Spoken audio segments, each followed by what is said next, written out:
Muy buenas noches, bienvenidos una vez más, como todos los domingos, a las 20 horas a Legítima Defensa, segunda dosis.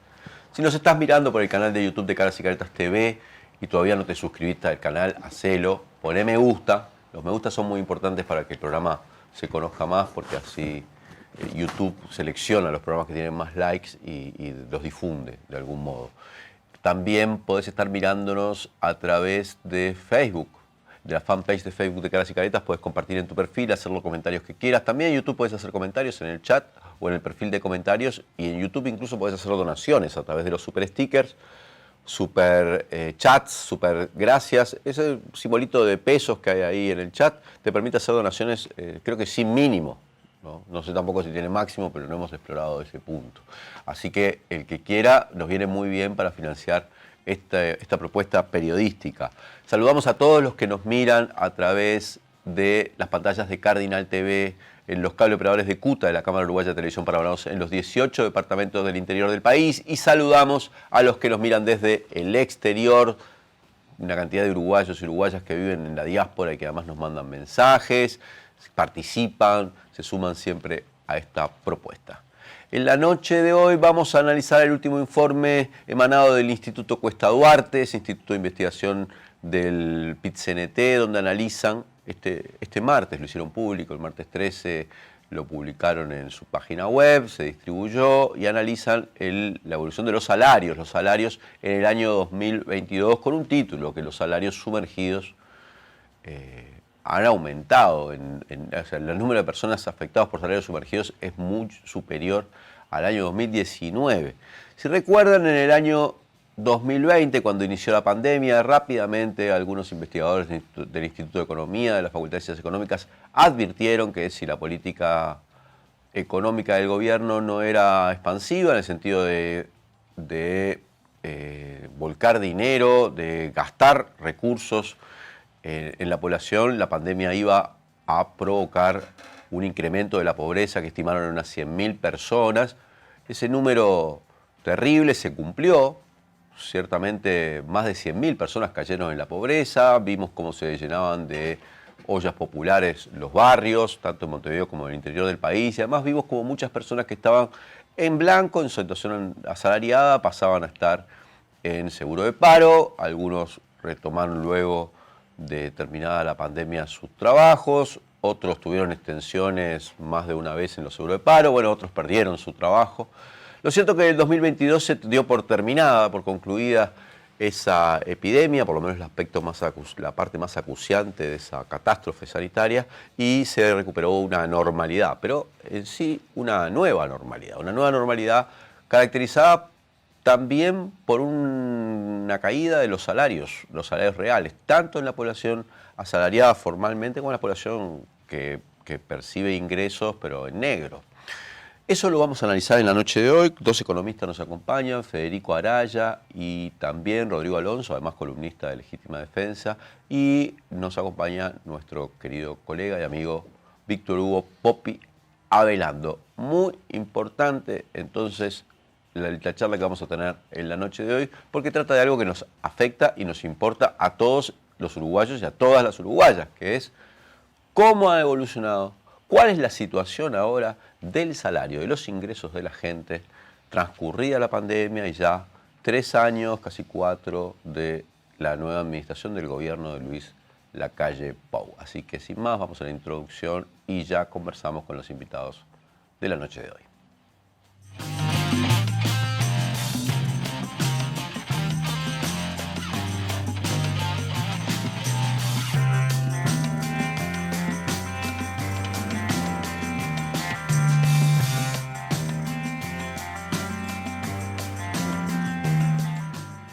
Volvemos con Legítima Defensa, segunda dosis. Te recuerdo que podés poner me gusta, te recuerdo que podés hacer los comentarios que quieras y también hacer donaciones. Y si no sos socio o socia de la comunidad de Caras y Caretas, si todavía no sos, que probablemente sí lo sos, porque son miles los que lo son, podés ir a la página web de Caras y Caretas en carasycaretas.com.uy y hay una pestañita de socios y eso te permite asociarte a la comunidad por un monto módico. Seguramente, bueno, algunas personas no podrán, pero otros quizás sí, y te da una serie de beneficios, porque también puedes acceder a la revista en papel y a publicaciones digitales que se producen, se elaboran en nuestra casa periodística. Bienvenido, Víctor Hugo Popi Avelando. ¿Cómo te va? ¿Qué tal? Muy bien. ¿Cómo está el Rodrigo? ¿Qué tal? ¿Cómo vas? Bienvenido, Rodrigo Alonso. Bienvenido, Federico Araya. ¿Qué ¿Cómo tal? les ¿Cómo va? andan? Todo bien, muchas gracias por la invitación. Popi, el domingo pasado hicimos el programa, lo habíamos grabado el viernes, pero yo el domingo pasado pude ir con mis hijos a ver la final de la Copa del Mundo. A sus 20. Sub-20. Ya mis hijos son campeones del mundo. Y son Sí. chiquitos, ¿no? Una alegría enorme, la quiero comentar, me imagino que la gente vivió eso también con una alegría. Pero, viste que, bueno, solo un comentario, ya vamos por el tema, pero es Que una el que no digresión. fue Luis. Bueno, por suerte. Porque es mufa, ¿entendés? Bueno, ahora imagínate, Biden debe estar. Trump se está refregando las manos. Sí, porque, ¿y a quién habrá armado esa reunión? Que más fue una casualidad. Sí, pero Justo esa yo había era- escrito en Caras y Caretas una columna diciendo el fracaso de la política exterior porque el gobierno de la calle se iba a terminar sin viaje a Estados Unidos, sin viaje a China, sin viaje a Europa. Al único lugar de Europa que había ido, disculpen, es a Inglaterra, que ya se había ido de Europa, digamos, y lo mufó a Boris Johnson, ¿no? Pero fue a Estados Unidos a recibir una condecoración y toda la anécdota de cómo sale la reunión con Biden es como absurda, es como increíble. No la esperaban, fue. Y Ah, pero después, yo creo que es intención de Biden en función de intereses geopolíticos de Estados Unidos, ¿no? y la cuña, ¿viste? Claro. Es la estrategia que han tenido siempre, pero cómo salió. Después estaban preocupadísimos por la foto, demoraron como 36 horas mandarle la foto y se ve que no. Querían la foto porque si no la gente no creía. Bueno, fui y la verdad que estuvo espectacular, que con esto quiero extender nuestros saludos a la selección sub-20 que nos dio esa alegría tan importante para los uruguayos que somos tan apasionados por el fútbol. Bueno, vamos a meternos entonces con el tema que habíamos planificado conversar en la noche de hoy. Fede, primero, hagamos una presentación más o menos de los elementos principales que revela esta investigación del Instituto Cuesta Duarte. Bueno, primero que nada felicitar al instituto por el trabajo de investigación que hacen. Destacar que este no es digamos, un trabajo nuevo, novedoso, sino que lo llevan adelante desde hace varios años. Ya es una serie de trabajos que viene de larga data. Hoy hablamos de los 25.000 pesistas, pero cuando esto comenzó se hablaba de los 10.000 pesistas. ¿Te acordás? Sí. Entonces tiene largos años hacia atrás. Y bueno, y es un informe muy interesante, ¿no? Que da cuenta de muchas cosas y sobre todo pone en discusión, ¿no? Una problemática sustancial en el Uruguay que es el mercado de trabajo, ¿no? O sea, qué pasa con el trabajo de la gente, cuáles son las condiciones laborales y en particular cuáles son sus condiciones de ingresos. Y bueno, y ahí destaca cierta problemática que lamentablemente uno tiene que decir que no es, digamos, los resultados a los que se llegan no son sorpresivos. Hubiese sido una sorpresa encontrar un resultado diferente. Creo que lo que comentabas vos, Leandro, ya se venía anticipando desde comienzo de la pandemia de que si la política económica no destinaba recursos no solo por ejemplo, al incremento de las asignaciones familiares, sino también al sostenimiento del empleo, a la política de aumentar, por ejemplo, los montos del seguro de desempleo, la situación iba a ser compleja. Y esto se refleja, bueno, en el 2020 con el incremento de la pobreza, y hasta hoy en día lo que tenemos es que, si bien en el 2021 y en el 2022 la pobreza cede, ese descenso en los 2 años consecutivos no fue tan categórico como el aumento del 2020. Y eso hace que hoy nos encontremos con niveles de pobreza superiores a los que había en el 2019. En ese contexto, y como la pobreza que mide el INE y generalmente a la que hacemos referencia se mide por nivel de ingreso, en ese contexto este trabajo, digamos, aporta evidencia bueno, que sustenta, digamos, esos datos y que encuentra, curiosamente, digamos, que hay 100.000 nuevos trabajadores afectados por salarios sumergidos. El número es similar Pero bueno, probablemente la gente no sea exactamente la misma, pero da un panorama de una problemática muy relevante y que sigue afectando a un conjunto de la población. Estamos hablando de 550.000 trabajadores que ganan menos de 25.000 pesos líquidos por mes, por trabajar 40 horas. Sí, que no será exactamente la misma, pero debe haber un amplio solapamiento, porque, a ver, yo no soy economista, pero de mis pequeño bagaje teórico, está claro que si uno genera un buen ejército de reserva, baja los salarios, ¿no? Si yo tengo 100.000 nuevos pobres, tengo una presión de demanda de empleo tal que permite que el empleador pague menos, ¿no? O sea que eso es como es como la receta perfecta para bajar salarios reales, ¿no? Sí. El generar un malón de uruguayos y uruguayas que caen por debajo de la pobreza, ¿no? Sí, sí, sin duda, y aparte no solo tiene que ver con eso, sino también con otros indicadores y otros instrumentos que le hacen a la política salarial, y que han sido ciertamente debilitados en estos 2 años. Como en la negociación colectiva. Uno es la negociación colectiva, otro, por ejemplo, que estudié un poquito más a fondo, es el comportamiento del salario mínimo. Y uno de los datos que puede servir como anticipo de esto de los salarios sumergidos es que cuando uno veía, por ejemplo, la proporción de asalariados privados que estaba por debajo del salario mínimo nacional, en el 2019 eran un 8%, y en el 2022 fueron un 8,6%. Eso representaba más o menos un aumento de 10.000 personas. Estábamos hablando de 70.000 asalariados privados en el 2019 que ganaban menos que el salario mínimo, y en el 2022 unos 80.000. Eso ya nos da un panorama de que la cosa, se había complicado, pero no solo eso, sino que además el salario mínimo nacional entre el 20 y el 22 había aumentado menos, o sea, la probabilidad de quedar por arriba de esa barra hubiese sido más alta en comparación con lo que había aumentado entre el 2017 y el 2019, por tomar, 2 años. Una pregunta, Federico. Sí. ¿En el salario privado se cuentan las empresas tercerizadas por el Estado? Sí. O sea, ahí el trabajador se declara, dependiente de un privado. Exactamente, sí. Sí, o autónomo. Si fuera un unipersonal, exacto.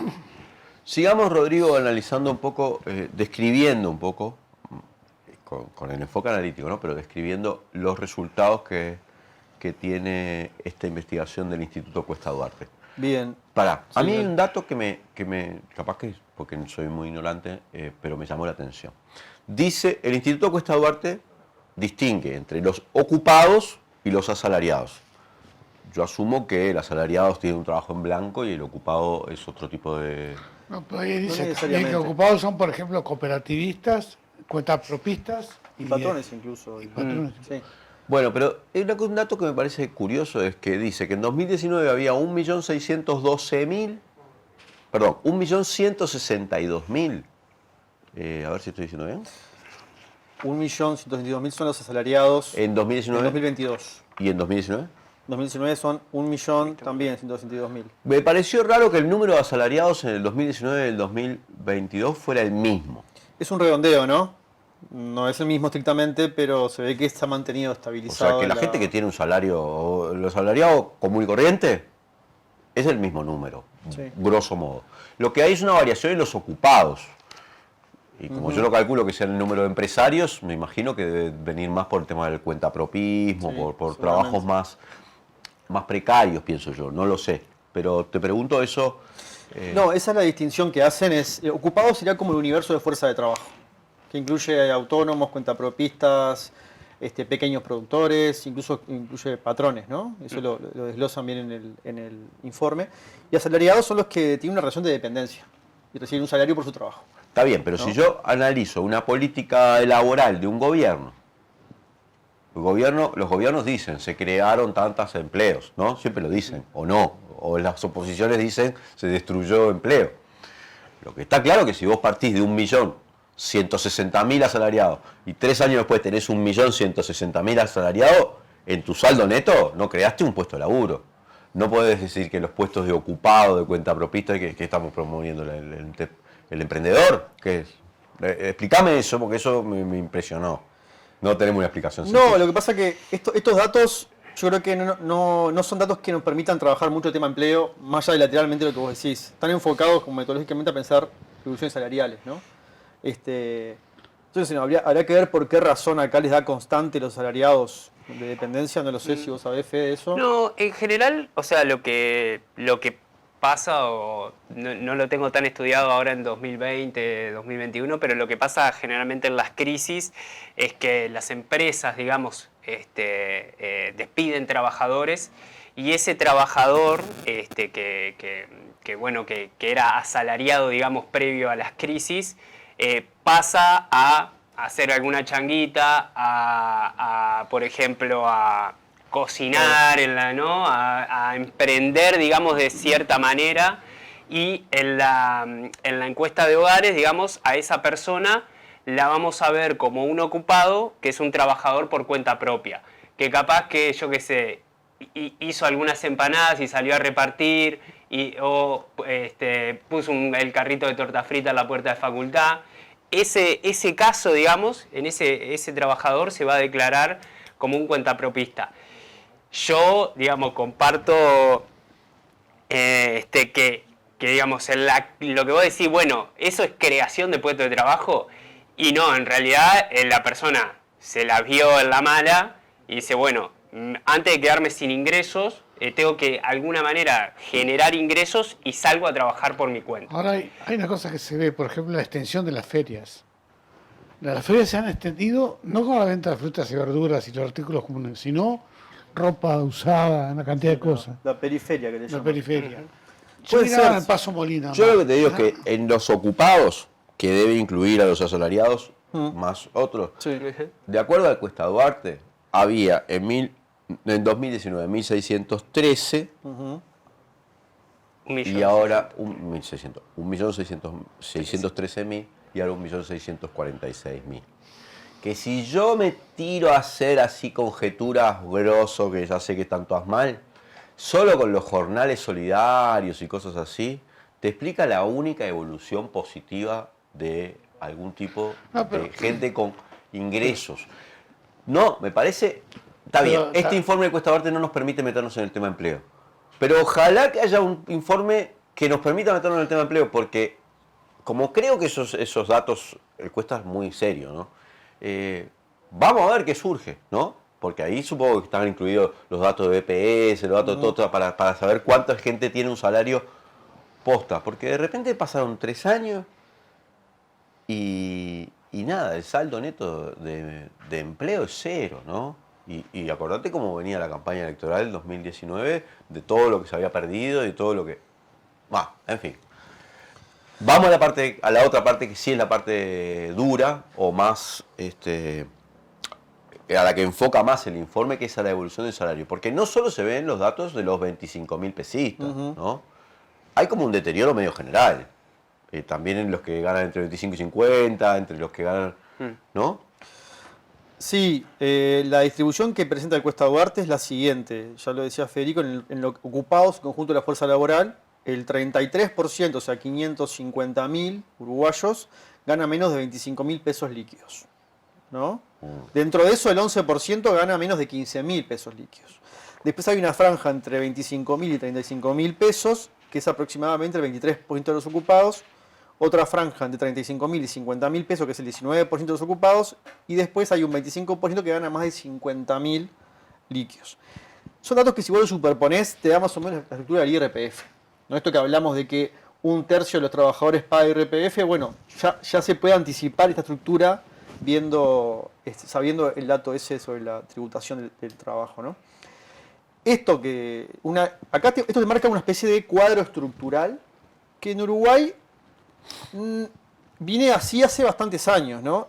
La novedad que plantea esto es la tendencia en los últimos años, que ya lo comentaba Federico, que es el incremento en 100.000 trabajadores de aquellos que están bajo salarios sumergidos, o sea, con menos de 25.000 pesos, que en 2019 eran 452.000 personas y ahora son 540.000 personas. Esto lateralmente te explica el incremento también de la pobreza. de la precarización del trabajo, también es un reflejo de lo que es la precarización de los ingresos de la población, y que en lo fundamental, entiendo yo, tiene que ver con la caída en la pobreza que generó el COVID y la imposibilidad de recuperar los ingresos de esas personas, pero sobre todo con la política salarial y con la política de redistribución regresiva del ingreso que se materializó en la política salarial y en las pautas que estableció el gobierno para los consejos de salarios.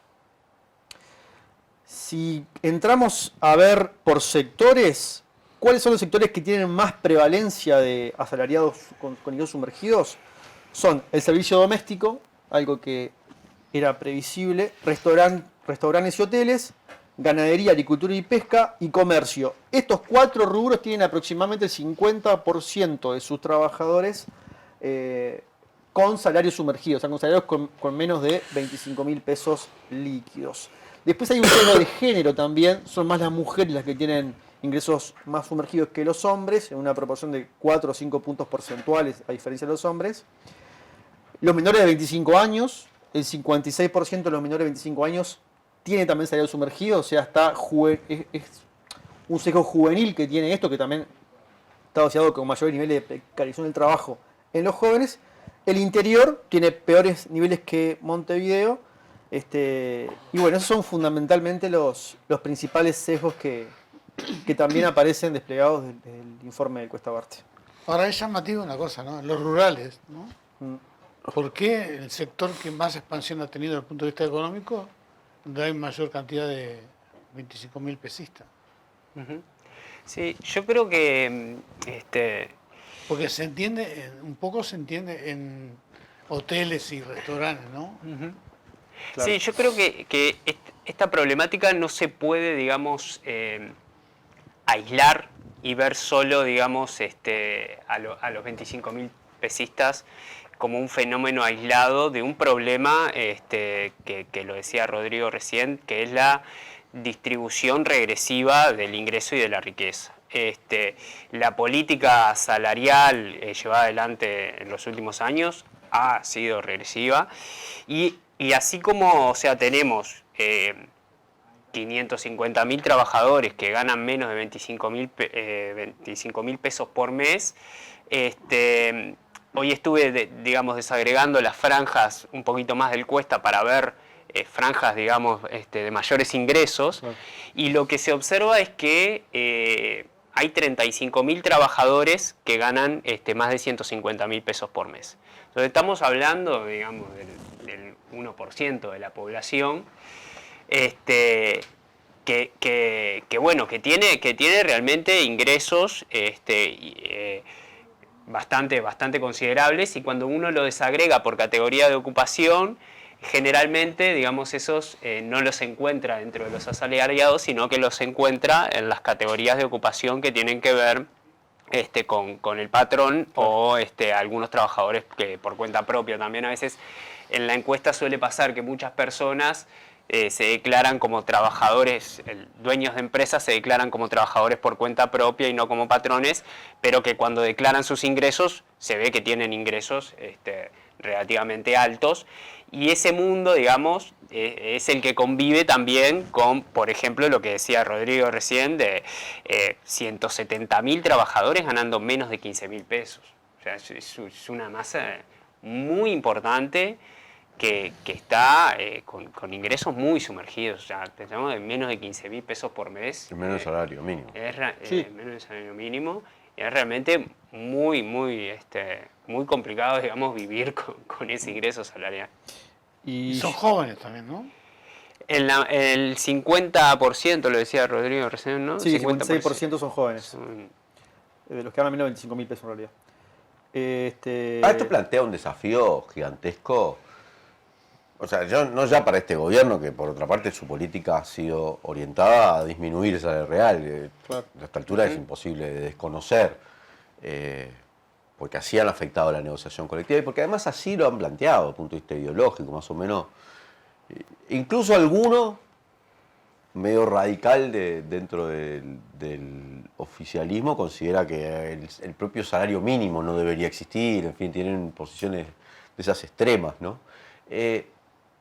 pero plantea un desafío para la propia izquierda si pretende, y que seguramente o sea, tiene buenas chances de acceder al próximo gobierno, de acuerdo a lo que dan los sondeos, porque esta situación, más allá del agravamiento por la pandemia, por la propia política liberal, es una situación de larga data.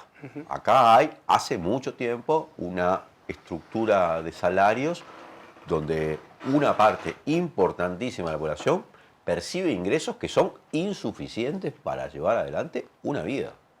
Una vida, no una vida decorosa, una vida donde uno pueda sustentarse, sustentar su alimentación, parar la olla, digamos, alquilar, no sé, algo. Una persona con 20.000 pesos en este país no puede hacer nada. Pero una prueba de eso es los pocos que pagan IRPF. Claro. ¿En cuánto está la mínima de IRPF? Creo que es 40 y algo. 40 y algo, sí. Sí. Ingreso Pero nominal. es realmente una Pero también debe construcción. tener que ver, no sé, después con el modelo productivo, ¿no? Bueno, es que yo creo que ahí está la clave. Que nosotros tenemos que mirar esto, decíamos, la tendencia de los últimos años y la política agrava el cuadro estructural, pero el cuadro estructural no se explica por la política de los últimos años, se explica en gran medida por eso que planteabas vos. O sea, los salarios son el reflejo de la estructura productiva, porque en el fondo los salarios es el reparto de lo que se produce. Y si vos tenés niveles de producción per cápita que son de determinado volumen, vos podés repartir lo que tenés. Entonces hay una primer determinación del salario, que es el nivel de productividad que tiene tu fuerza de trabajo, las condiciones técnicas en las que se emplea esa fuerza de trabajo, tiene con la productividad, la forma de inserción internacional de tu economía. Y en el fondo es eso, es cuán productiva es tu economía, es lo que puede repartir. Si vos querés modificar estructuralmente estos niveles, tenés que afectar en esa dimensión. Hay una segunda dimensión que es la distributiva, ¿no? Que es la que tiene que ver con el resultado de la puja distributiva, que es la que se expresa en los consejos de salario, por ejemplo, y en la acción sindical. Pero esta segunda dimensión yo creo que opera en el margen, opera en niveles que no modifican estructuralmente la situación, que pueden mejorar en un periodo de tiempo determinado, 3 puntos de salario real, 4 puntos, 5 puntos, etc. Si agarra un ciclo expansivo, además, pueden mejorar la distribución del ingreso, pero no resuelven el problema estructural. Y eso lo que habla, creo, es que obliga a que las organizaciones de trabajadores y a las izquierdas en el gobierno que puedan, en el fondo, diagramar una acción política que vaya más allá de la lucha meramente distributiva y que por tanto supere la lucha salarial y pueda pensar en clave de modelo de desarrollo, de modelo país, etcétera, ¿no? Vamos a ir a un corte y ahora entremos un poco en ese otro abordaje, que es más hacia adelante. O sea, describimos, esta es la situación, cuadro de situación. Pero bueno, pensemos para adelante un poco. Vamos a un corte y enseguida volvemos con más Legítima Defensa, segunda dosis. A veces estamos muy en la chiquita. Y si no, mira. Sí, ponele choclo, picles, ¿te gustan? Dale, ponele todo. Total es gratis. Estamos tan en la chiquita que barremos cualquier tipo de límite. ¡Epa! ¡Qué boquita! ¿Eh? Pero, aunque parezca que hasta los más chiquitos están en la chiquita, solo parece. Tomá, pateala, campeón. Porque los uruguayos somos grandes. De corazón, no estés en la chiquita. Pensá en macro. Cuanto más compras, menos pagás. Macromercado es negocio. En lo que va del periodo, el recorte en la ANEP supera los 150 millones de dólares. Pueden y deben rendir más. Que no te recorten el futuro. FENAPES.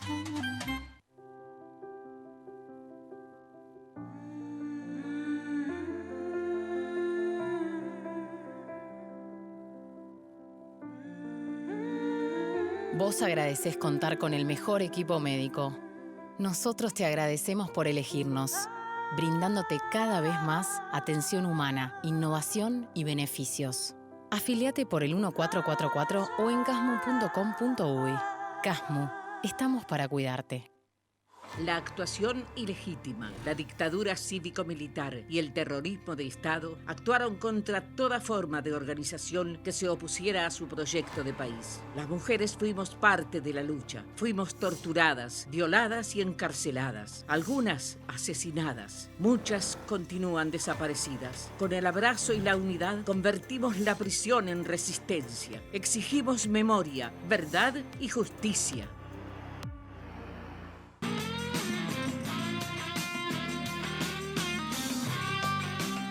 Volvemos con Legítima Defensa Segunda Dosis. Gracias a todos y todas los que nos están mirando y sigan poniendo los me gusta. Los me gusta son muy importantes. Hay mucha más gente conectada que me gusta. Y eso no está bien. A ver, miremos un poco para adelante. Una especie de acotación en el mirar para adelante. Voy a mirar una cosita para atrás. Durante los gobiernos del Frente Amplio, algunas cosas que yo recuerdo que se señalaron como hitos o grandes logros o grandes líneas de acción que supusieron logros en este terreno, el terreno del empleo y el salario. Por ejemplo, pasamos de un porcentaje de informalidad que estaba, no sé, por encima del 40%, a tener más de 1 millón de personas en el BPS. Fue un logro medio histórico, porque era, ¿no? Eso te habla de algo que tiende a recuperar, por lo menos tenés a la gente formalizada, con derechos, ¿no? Y con mejores salarios, por cierto. Y hubo 15 años de crecimiento de salario real. ¿Por qué señalo estas cosas? Porque después la cantidad de gente que vos tenés aportando en la seguridad social, el índice medio de salario, después afecta además las jubilaciones. O sea, hay un montón de cosas ahí que están todas atadas que permiten que muchos salarios que eran sumergidos, o por estar en negro, o en algunas áreas, por ejemplo, me acuerdo, los policías, los maestros, ¿cuántos? Vieron un incremento sustantivo de sus salarios y dejaron de estar dentro de los sumergidos. Otros siguieron estando sumergidos, por ejemplo, la soldadesca. No me refiero a sus jubilaciones, sino los cabos, o la soldadesca. Personal de tropa, sí. Claro, la tropa. Llámale como, ahí está, poéticamente. Pero lo cierto es que siguieron estando sumergidos, ¿no? Entonces, cuando uno mira, trata de ver cómo se encara este problema, este desafío. Bueno, va a haber gente que te diga dentro de la izquierda, tenemos que seguir haciendo incrementos graduales del salario real, año a año, que acompañe un cierto crecimiento de la economía, bla, bla, bla. Y por supuesto tender a una formalización total de la economía y no tener... Ahora, de acuerdo a lo que dice Rodrigo, eso tiene un límite, ¿no? Porque los problemas estructurales estaban planteados de los 15 años anteriores, siguen planteados ahora, y donde se ha acentuado los aspectos negativos en el segundo nivel, que es el de redistribución de la riqueza. Pero no en el aspecto estructural, sigue siendo igual, ¿no? Sí, pero Popi, cuando asumió Tabaré en el 2005, el Producto Bruto Interno de este país era de 16.000 o 15.000 millones de dólares.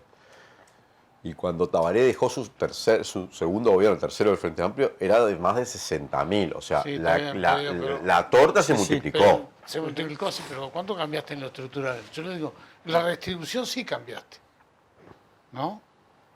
Pero además, ¿cuánto tuvo que ver eso? Que es una cosa que yo no la sé, con la epifanía de las commodities, ¿no? Es una cosa que hay que tener en cuenta también.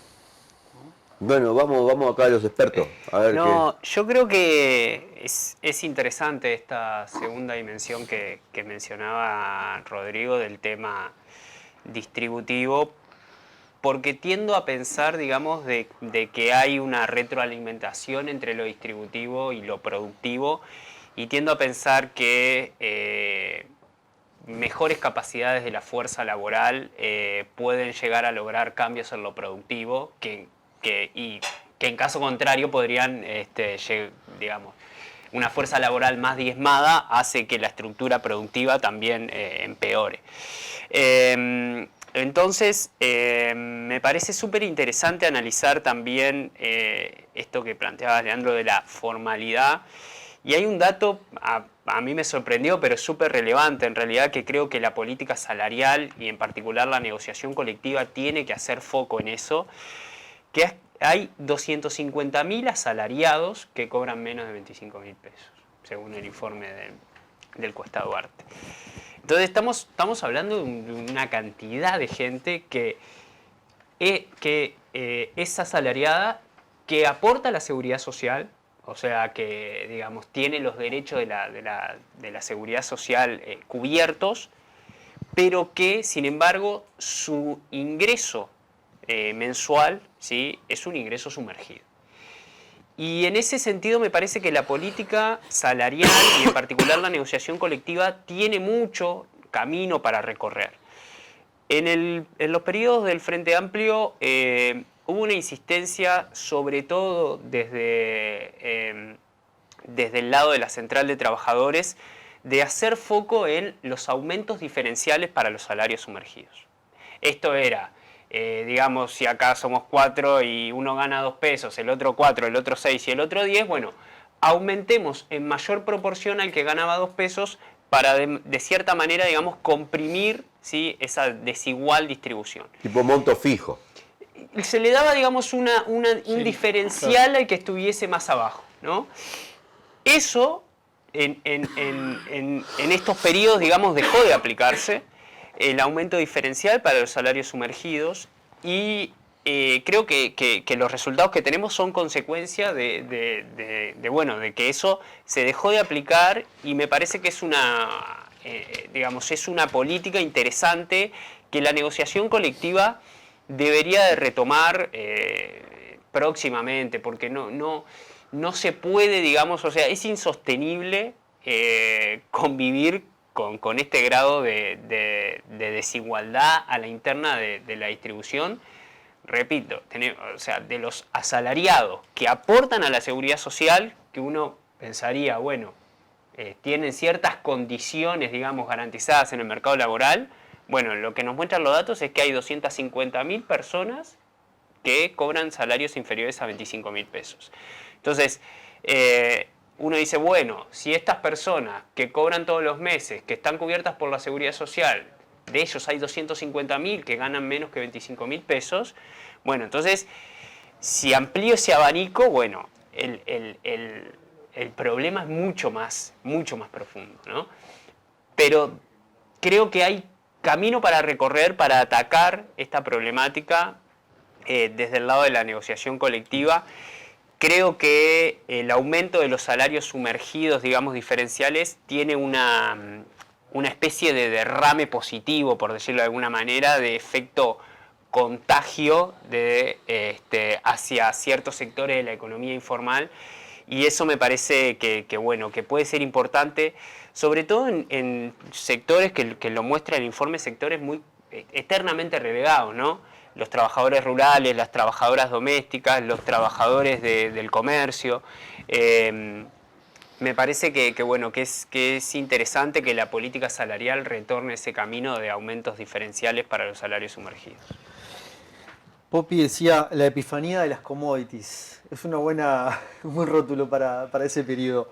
En parte hay algo de eso, porque la economía uruguaya es cíclica, y eso es importante tenerlo en cuenta en función de su situación internacional dependiente de las materias primas. Entre el 2005 y 2010 el salario real creció 5% al año. Entre 2005 y 2015, los dos primeros gobiernos del Frente Amplio. El último gobierno del Frente Amplio fue un gobierno de relativo estancamiento, creció 0,5%, 1% al año el salario real. O sea que sí, las variaciones salariales tienen mucho que ver con la capacidad de expansión de la economía, digamos.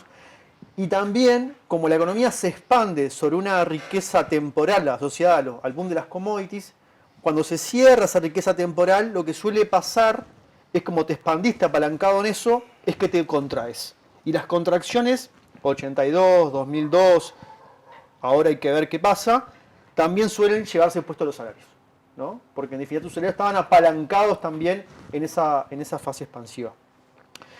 Yo creo que un próximo gobierno de izquierda que tiene que atacar varias cosas, creo que lo que decía Federico, la distribución adentro de los asalariados también se vio agravada por la política impositiva del gobierno, los cambios que hicieron con el IRPF, ¿no? Agravaron también la forma de la distribución interna de los trabajadores. Pero decía que el gobierno creo que puede trabajar en en 3 niveles para abordar esta cuestión y todo lo que se derrama por esta cuestión. El primero creo que es de emergencia, un nivel de emergencia, que es pobreza infantil, que es desempleo juvenil. Un segundo nivel que es distributivo, y ahí aparece el fortalecimiento de los consejos de salario, como decía Federico. Creo que también esta cuestión de los salarios sumergidos también pueden abordarse desde formas de salario indirecto, por ejemplo, el gasto público, por ejemplo, el Sistema Nacional de Cuidados. No necesariamente se puede mejorar la situación desde la remuneración que se da por la relación laboral, sino mediante políticas de salario indirecto con el Estado presente. Y hay 2 niveles que son clave, decía, que es el de emergencia y el distributivo. Pero hay un tercer nivel que creo que es el más importante y que tiene que ver con lo que planteábamos al inicio de la discusión, que es el nivel de la planificación para el desarrollo. Si vos querés hacer sostenible las políticas de crecimiento salarial, igualación de la pirámide salarial a la interna de los trabajadores, tenés que caminar hacia procesos de transformación de la matriz productiva y para eso precisás una fuerte política de planificación y desarrollo. Una pregunta, Rodrigo, porque creo que hubo un ensayo con el segundo vallismo de apropiarse de las ganancias del sector agroexportador e ir a la sustitución de importaciones. Hubo un desarrollo de la industria en Uruguay, ¿no? Sí. Eso se acabó cuando se acabó la guerra de Corea y todo eso, ¿no? Pero Sí. Uruguay vio mucho de la exportación en función de las guerras, de los conflictos bélicos. Sí, de los momentos. Pero Sí. fue una modalidad que se utilizó, ¿no?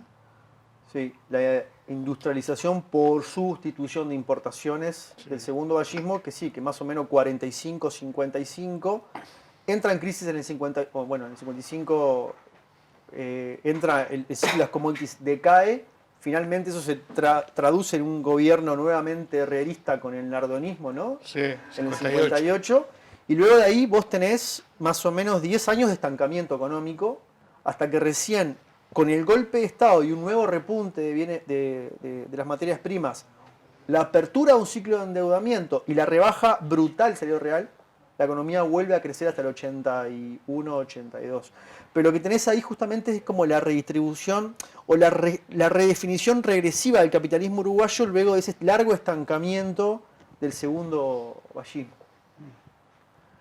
Pero bueno, eso creo que nos habla también de los límites de eso, y los límites de la industrialización sustitutiva de importaciones hoy tienen nuevos marcos, porque vos tenés el ascenso del sudeste asiático y la producción industrial del sudeste asiático que hace cada vez más complicada. Sí, además tenés la División Internacional del Trabajo, ¿no? Eso, hay un cambio relevante en la División Internacional del Trabajo a partir de la emergencia de países industriales basados en mano de obra barata. Yo quiero Es hacer así. una pregunta, ¿no?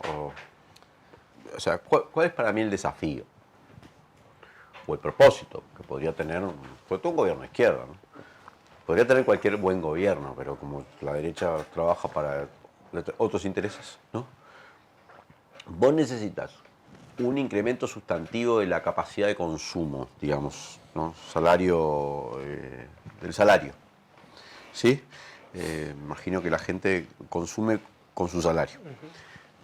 Pero digo capacidad de consumo porque de repente tenés otros mecanismos no salariales. Se ha hablado de la renta básica, de otras cosas, yo qué sé, no sé, ¿no? Y simultáneamente necesitas aumentar la cantidad de personas que perciben ingresos, porque también tenés un problema de desempleo que tenés que atacar, ¿no? No puede ser aumentar el ingreso de la gente sobre la base de tener cada vez menos gente con ingresos, porque generás otro, ¿no? Y eso vos decís, bueno, necesito una planificación para el desarrollo. ¿De qué estamos hablando? ¿A qué te referís cuando hablamos una planificación? Me suenan los cambios que vos planteás, que me parecen deben ser espectaculares, me suenan todos de mucho plazo, para situaciones que son como muy de emergencia, ¿no? Por eso planteaba que hay que trabajar en 3 niveles. La emergencia, la distribución, que son niveles de corto y mediano plazo, y la planificación del desarrollo, que sí efectivamente es un nivel de largo plazo. Sí, no hay pero- transformación de la pero sí- matriz productiva y de la forma de la inserción internacional en el corto plazo, es imposible. Son procesos que llevan 10, 20, 30 de años. Pero si no empezás a trabajar ahora, seguís en la misma. Claro. Es que vos estás atrapado en un círculo vicioso, en función de los ciclos de tu economía, de la forma que tiene de expandirse, de la forma que tiene de contraerse. que tiene que ver con tu inserción internacional. Y un elemento fundamental de esa planificación del desarrollo tiene que ver con qué haces con la epifanía de las commodities que hablaba Víctor. ¿Qué haces con esa renta extraordinaria que te llega a vos por el incremento de los precios de las materias primas? ¿Para qué la utilizás? Hoy la has utilizado de una manera no tan racional porque básicamente la distribuís por la sobrevaluación cambiaria, o sea, el abaratamiento del dólar. Y eso nos beneficia a todos internamente, pero también lo que hace es que eso perjudica a los exportadores y beneficia al conjunto de la economía que tiene más poder adquisitivo internacional. Pero lo que hace de alguna manera es dilapidar esa renta extraordinaria que es temporal, es una ventana de oportunidad que te dan los ciclos mundiales. Tenés que aprovecharla de una manera mucho más racional, justamente para apalancar un proceso de transformación. Hay un problema que vos planteabas que es el tema de la inserción internacional, ¿no? Ahora, si no hay un proceso de integración que modifique, que permita modificar algún modelo productivo, es muy difícil zafar de esa tenaza, ¿no? Sí, totalmente. Yo creo que digamos, la inserción internacional en este periodo ha quedado bastante en el debe. De hecho, digamos, hasta el momento, digamos, no se sabe muy bien cuál es la política internacional del gobierno. Creo, digamos, que fue uno de los conflictos internos que tuvo el gobierno en el inicio de su época, digamos, el ministro de Relaciones Exteriores más contrario a Trump y el herrerismo más amigado, digamos. La llegada de Biden me parece que el herrerismo se vio como medio, como no esperaba una derrota de Trump. Creo que eso fue parte también de la renuncia del exministro de Relaciones Exteriores, que de hecho, no sé si se acuerdan, pero uno de sus tweets famosos cuando ya no estaba era una felicitación al Partido Demócrata. Entonces creo que no está clara, digamos, la inserción internacional de Uruguay en este periodo. Entiendo que en el próximo periodo y de asumir un gobierno del Frente Amplio, yo creo que hay interesantes caminos a recorrer de la mano de Lula. Me parece que es una apuesta interesante todo lo que está incorporando ahora con los países del sudeste asiático, con China. Me parece que es un líder nato de Sudamérica. Pues yo te planteaba otra cosa. Por ejemplo, si no hay integración latinoamericana, regional o de América del Sur, es muy difícil trascender el modelo productivo. No, sin duda. Porque no hay cadenas de valor, no hay cadenas productivas. Sin duda, y creo que eso el gobierno lo termina de reconocer hace pocos días, cuando finalmente nos enteramos, digamos, de que China, por ejemplo, estaría dispuesto a firmar si va con el Mercosur. Digamos, eso yo creo que es clarísimo, digamos. Y me parece que en ese sentido la apuesta de Lula de conformar un bloque sólido de América del Sur, junto con socios estratégicos en Asia, a mí me parece interesante, que la izquierda debería ponerse, digamos, a pensar un poco en eso de acá a los próximos años. Porque recordemos que también, o sea, cuando le decía, bueno, pensemos al futuro, bueno, las proyecciones, digamos, de crecimiento del futuro no son muy auspiciosas en el corto plazo, digamos, de acá a 2, 3, 4 años, digamos, ya las previsiones están siendo revisadas a la baja. 2%, ¿no?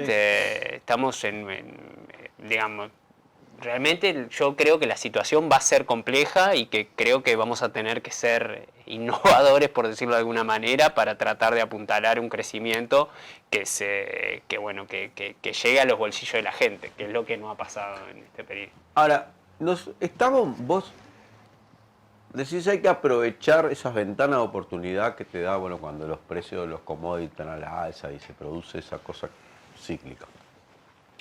Para aprovechar, ¿qué significa? aprovechar para utilizar recursos medios extraordinarios o que llegan en esa época para apuntalar desarrollos industriales, tecnológicos, no sé. O sea, ¿la izquierda está en eso? ¿Ese es el planteo? Porque yo lo que veo es mejor distribución. Pero que seguimos jugando al pasto procesado, como diría Pepe, lo tengo clarísimo, ¿no? De hecho, ¿qué significa un tratado de libre comercio con China? Está claro que al gobierno le fue mal con su delirio, que era un delirio para cualquiera que lo mirara con objetividad. China va a hacer un tratado de libre comercio con Uruguay y pelearse con Brasil y con Argentina. Es como una cosa ridícula, ¿no? Pero incluso si se negociara como Mercosur, ¿qué ofrece Uruguay ahí? Que no sean commodities. Contra una potencia industrial, tecnológica, económica, militar, gigantesca como China, que además suele proporcionar precios más baratos de todo, ¿no? Para mí estás como, desde el momento en que entraste en un tratado de eso, se te acabó cualquier potencialidad en términos de industriales, por lo menos a competencia de precio. De repente viste que siempre se dice a calidad o a no sé qué. Sí, pero también es peligroso. El Mercosur, China también es peligroso, ¿no? Porque vos fíjate, el mayor valor agregado que vende Uruguay, ¿a dónde lo vende? A la región. Es decir, que ocupa más mano de obra, ¿no? Yo pregunto esto, Popi, porque si el aumento sustantivo quiero decir significativo, que la gente lo pueda percibir en su bolsillo, de los salarios sumergidos, ¿sí?, está atado a determinado desarrollo de una matriz productiva, yo sé, más compleja, más sofisticada, más tecnificada, que implica otra capacitación, otra cosa, tenemos diferentes desafíos. Hay un desafío en la educación, hay un desafío en no sé qué, pero también hay un desafío de orden de escala. Porque vos estás hablando de un mundo donde hay países que son 150 veces más grandes que Uruguay, que tienen además capacidad de saturar cualquier mercado con precios más baratos. O sea, esto es lo que estoy planteando como un problema, porque Uruguay lo que tiene ahí son ventajas de tipo, nadie tiene más vaca que nosotros, claro, y nadie va a tener mejor, casi como un azar geográfico.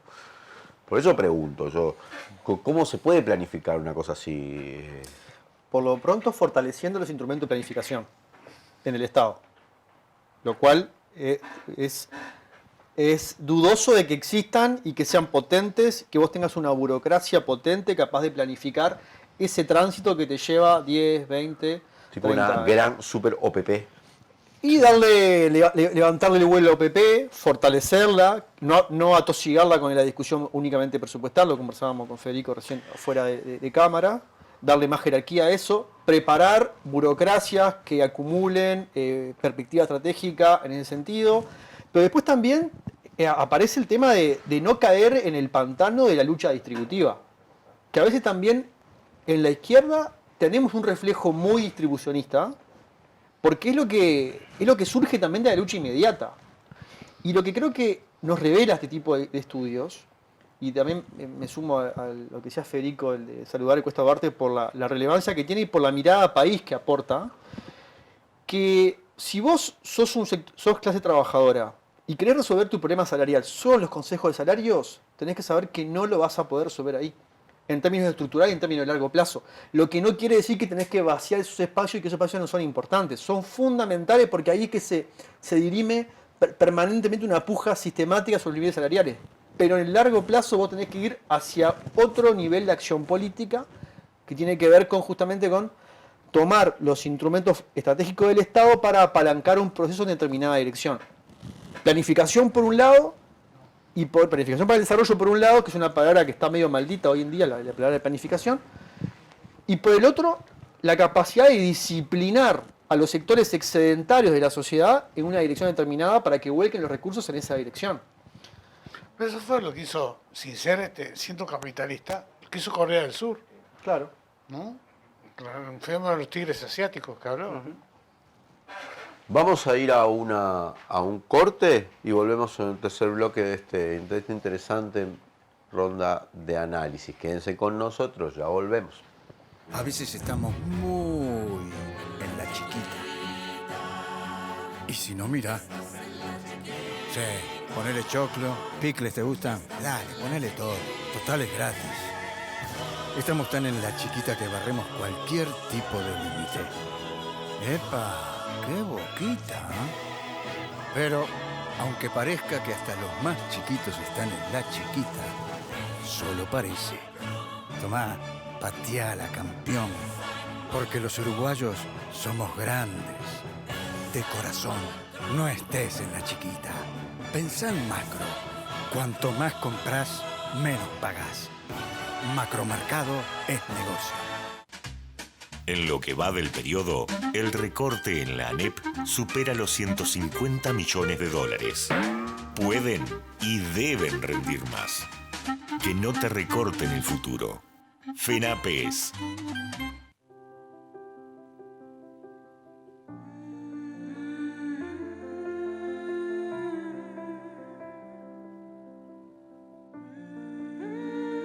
Vos agradecés contar con el mejor equipo médico. Nosotros te agradecemos por elegirnos, brindándote cada vez más atención humana, innovación y beneficios.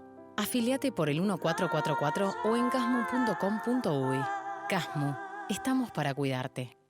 Firma Digital Habitat es una plataforma para que todos los usuarios puedan subir, firmar y enviar documentos con la misma validez que la firma presencial, garantizando que todos son quienes dicen ser. Solicitala sin costo en nuestra web e identificate por única vez en cualquiera de nuestros locales para poder firmar desde donde estés. En Habitat, hoy más que nunca, te hacemos la vida más fácil.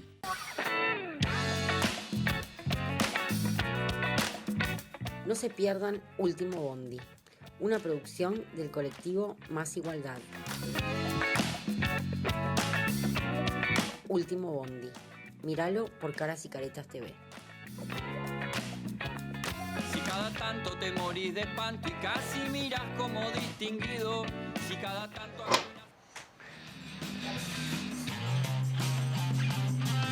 Volvemos con Legítima Defensa, segunda dosis. Gracias a todos y todas los que nos están mirando. Acá estamos en este análisis. Estamos a 2, 3 manijazos de volver a los clásicos, ¿no? Porque yo ya empiezo a escuchar los términos y todo. Mi querido amigo y economista de cabecera, don Rodrigo Alonso, dice, bueno, no concentrar tanto, por lo menos no fanatizarse tanto con el tema de la lucha distributiva. Ahora, yo me pongo en los zapatos del 25.000 pesista y digo, bueno, loco, yo en ese consejo de salario, que es este año o el año que viene, porque eso es así, y tengo una lucha para dar, Sí, claro. que me puede haber, si nos sale bien, nos puede dar una mejora en el salario y en las condiciones, digamos, aquellos beneficios no salariales, pero que se logran en la lucha. En cambio, en el enfoque planificador de Rodrigo Alonso, voy a construir el futuro, pero no resuelvo pues yo no el fin creo de que mes. Rodrigo te planteando Me está así. matando con la síntesis. Sí.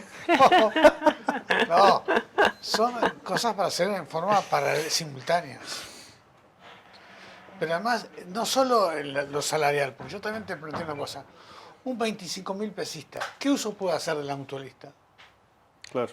¿Qué uso puede hacer el sistema de salud? Yo lo que te quiero decir con esto, porque yo no lo quiero matar a Rodrigo Alonso, sino plantear un problema que es Claro. hay una cierta tensión, vamos a llamarlo así, una cierta tensión entre la urgencia del que no tiene, ¿sí? Y, o sea, la visión, digamos, llamémoslo así, económicamente táctica, ¿no? Y la estratégica del que tiene buenas ideas, buenos propósitos, buenas intenciones, pero además tiene resuelta la urgencia.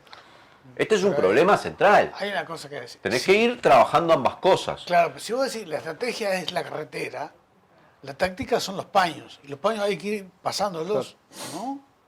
¿Me explico? Yo creo que es interesante avanzar en, digamos, simultáneamente en estas cosas porque, por un lado, lo decíamos hoy al comienzo, ¿no? O sea, cuando uno ve estos informes, en realidad el problema de que hoy hablamos de los 25.000 pesistas, pero hace 10 años hablamos de los 10.000 pesistas, etcétera, El problema de un conjunto de masa de trabajadores que gana menos que determinado umbral, digamos que es arbitrario, pero que uno como sociedad podría considerar que es un salario sumergido, eso es un problema que viene de larga data, que es verdad que en el 2004 era probablemente escandaloso, que cada vez, digamos, se fue saliendo gente, digamos, de esa ola, digamos, o sea, la gente fue asomando la cabeza, pero también es muy probable, entiendo yo, de que esa persona que era un 10.000 pesista hace 10 años, es probable, muy probable, que hoy siga siendo un 25.000 pesista. Entonces,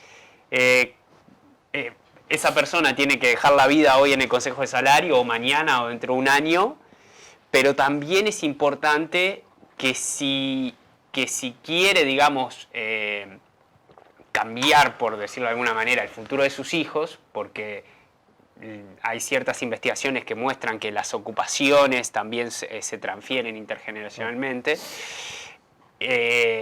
se necesita un cambio en la estructura productiva que hay que comenzar a pensarlo. O sea, me parece interesante como verlo también de esa perspectiva del trabajador capaz de 40 años, que capaz que hace 20 años que se encuentra sumergido en un salario así, y decir, bueno, vamos, si no queremos que esto se transmita hacia la generación siguiente, hay que empezar a meterle cabeza al cambio de la estructura productiva. Te pongo un puntito, a ver cómo la ves. Hace 20 años, año 2000, había 50 y pocos, 60.000 estudiantes en la Universidad de la República. Y hoy hay 150.000. Y si vamos al año 68, Popi, cuando estaba estudiado, había 18.000. 18.000. Sin grandes variaciones en la población, no digamos que había 500.000 de personas y ahora 3,5, no. Algo dice eso sobre las matrices productivas, siempre que asumamos que la gente estudia con alguna intención de después dedicarse a algo de lo que estudia, ¿no? Algo nos dice, ¿o no? Por lo pronto es difícil pensar que egresados universitarios o personas que hayan transitado la universidad, incluso sin egresar, se encuentran dentro de los salarios más sumergidos. Puede haberlos, pero no es lo habitual, ¿no? Hay una cierta correlación ahí hacia arriba, digamos, ¿no? Sí, de la matriz de empleo seguro nos dice que es una matriz con un poco más de conocimiento, pero igual muy en el margen todo, porque estamos hablando del 10% del empleo, ¿no? Anda por ahí, creo, la gente con título universitario es el 10% más o menos de la fuerza de trabajo, no es más que eso, me parece. A pesar de que ha crecido en términos absolutos, en términos relativos, tampoco que haga un salto tan relevante. Supongo que hay gente que también se ha ido empleando en carreras, por ejemplo, que asociadas a nuevos sectores de exportación, por ejemplo los servicios, lo cual es un dato muy interesante de este último ciclo expansivo. El desarrollo de nuevos rubros exportadores, sobre todo en servicios que implican exportación de trabajo calificado. Por ejemplo, servicios financieros, servicios de software. Eso es un dato interesante en términos de modificación de la matriz exportadora, ya no de bienes, sino de bienes y de servicios. Ahora, yo creo que la tensión que vos estás planteando, Leandro, es real. Es real y hay que ver cómo se encara esa tensión. Y por eso iniciaba la intervención hoy antes diciendo hay que trabajar en 3 niveles. Emergencia, distribución, que son de corto y mediano plazo, y el tercer nivel es el de la planificación para el desarrollo. Pero es el nivel que te hace sostenible en el tiempo y en el largo plazo todo lo otro. Lo que llamamos conquistas en el fondo se sostienen si somos capaces de estructurar recursos que nos permitan sobrevivir en el mercado mundial, porque en el fondo se trata de eso, se trata de mantenernos a flote en el mercado mundial e ir ganando espacios cada vez un poco más virtuosos, una mejora, porque no es solamente de que a nosotros nos afecta también, nos persiguen riesgos estratégicos al Uruguay, y a la matriz de empleo uruguaya y a la matriz productiva uruguaya. Por ejemplo, todo lo que es la obsolescencia en la producción de bienes primarios. ¿Hasta cuándo van a ser necesarias las praderas para producir carne, por ejemplo? ¿Hasta cuándo vamos a poder seguir sosteniendo la intensificación de la producción agropecuaria sin tener cada vez más problemas ambientales? ¿Hasta cuándo vamos a tener los mismos niveles de humedad que tiene el Uruguay anualmente que le permitan mantener su base exportadora, que es básicamente exportación de agua? Entonces, por eso planteo que las ventanas de Bueno, hoy oportunidad... no tenemos agua ni en Montevideo. Bueno, ¿no? ahí tenés un ejemplo, ¿no? Por eso las ventanas de oportunidad son realmente algo que hay que aprovechar para zafar de lo que nos persigue, que puede ser incluso más grave la situación que tenemos ahora en términos de institución internacional, ¿no? Y ahí remarco lo que está pasando ahora a nivel de las organizaciones sociales, que es el tercer Congreso del Pueblo, que es un intento justamente de las organizaciones sociales de plantear una discusión país que sale de la inmediatez, pero que parte de lo inmediato, de las luchas reivindicativas inmediatas, parciales, sectoriales, que son muy importantes, porque es ahí donde todo se construye, pero que se va tejiendo y hilvanando hacia una mirada país. Creo que ese es el salto fundamental que tiene que procesarse a nivel del campo popular. Bien. La inversión en infraestructura, por ejemplo, ¿no? Popi, recordamos el pasado periodo, fue tan discutido, pero es indiscutible. Lo que es indiscutible es que, por ejemplo, Uruguay pasó a ser quizá el experimento de instalación de fibra óptica pública más grande del mundo. Sí. Ninguna empresa pública hizo lo que hizo Antel en Uruguay. Puso fibra óptica, pero prácticamente todo el país. No existe. Cualquier uruguayo que está en el exterior o que vaya sabe perfectamente que esto es rarísimo lo que, para un país como el nuestro, ¿no? Y además hecho por una empresa pública. Eso permite determinados desarrollos de otras cosas, de otro tipo de emprendimientos, llamémosle, que requieren esas capacidades, que tal vez puedan, ¿no? Pero después hay muchos otros rubros altamente tecnificados que tienden a concentrarse en los lugares, en las primeras potencias, porque además evolucionan con una velocidad que te dejan rezagado enseguida. Me preocupa cuando uno plantea el cambio de la matriz productiva, de qué está hablando, y la planificación. Está hablando de la educación, muchas veces se escucha eso desde sectores incluso conservadores, que dicen el problema es no conseguimos trabajadores capacitados, ¿no? Sí. Bueno, la educación es un punto, pero tenemos multiplicada la matrícula universitaria en relación con unas décadas atrás, y sin embargo los salarios siguen sumergidos. Estamos hablando infraestructura, bueno, hay infraestructura que se ha desplegado, pero el salario sigue sumergido. ¿De qué estamos hablando? Yo quiero introducir esta discusión, así esté en el Congreso del Pueblo o en la izquierda, o sea, pero es una discusión que la gente tiene que darse. Acá tenemos un problema. Toda la izquierda sabe que tiene este problema. Toda la izquierda, por otra parte, está de acuerdo en que hay que resolver este problema. Lo que no está claro para mí es cómo se resuelve, y mucho menos en qué tiempo se resuelve, porque acá pasan 4 años y no resolvés este problema y ya tenés, o sea, ya le diste a la oposición todos los argumentos del caso, ¿no? Porque no resolvés el problema de la vivienda porque no se puede, o porque no resolvés el problema del salario, son como los problemas más urgentes, ¿sí? Y todo parece como muy lento de resolver. Y yo planteo, bueno, algunas cosas se tienen que poder hacer, aunque sea de shock, ¿no? Que no sea solo la emergencia, que para eso somos exitosísimos. La izquierda agarró en una situación de emergencia brutal en 2005 y desarrolló políticas a la emergencia que tuvieron un impacto prácticamente inmediato, que además fue muy reconocido por los electorados, ¿no? 3 gobiernos seguidos no es cualquier cosa. Pero la parte más estructural, ahí es donde uno empieza a ver. Bueno, ahí es donde ves el agotamiento. Por algo perdió el FAL, el gobierno, ¿no? ¿Pero es por falta de ideas, o es porque las condiciones no existen, o es porque es mucho más difícil de lo que uno se plantea? Yo creo que puede ser una combinación. O sea, no creo que falten ideas, creo que las ideas están. Creo que hay que pensar también en que esto un poco lo que decía Rodrigo, de que tenemos, o sea, ciertos riesgos que nos persiguen. Creo que también estamos en un vecindario complicado, o sea, no se puede pensar, digamos, la estructura productiva del Uruguay ignorando, digamos, los problemas políticos, económicos y sociales que tienen los vecinos. Y en cuanto a esto de, por ejemplo, de educación, cambio en la matriz productiva, lo que hizo Antel, yo creo que ahí hay un ejemplo para discutir y para llevar adelante, que es pensar, por ejemplo, a las empresas públicas como motores del desarrollo productivo, ¿no? Ahí me parece que hay un ejemplo súper interesante. El otro día la intendenta planteaba, bueno, ¿qué hubiese pasado, ¿no? si Antel hubiese sido privatizado en los 90, ¿no? Creo que hoy tendríamos un Uruguay completamente diferente, ¿no? Me parece que eso ya de por sí es un cambio que capaz que como no ocurrió lo de los 90, no vemos, ¿no? Hoy, Otro elemento contrafáctico, ¿no? ¿qué hubiese pasado si Uruguay no hubiese hecho un cambio de su matriz energética con Claro, esta sequía por instalada? Claro. Esto era apagones todo el día. Sí, sí. Pero ahora vos salís por ahí, vas por la ruta del interior y ves los molinos. Son cambios infraestructurales. Para mí, indudablemente, tienen un impacto.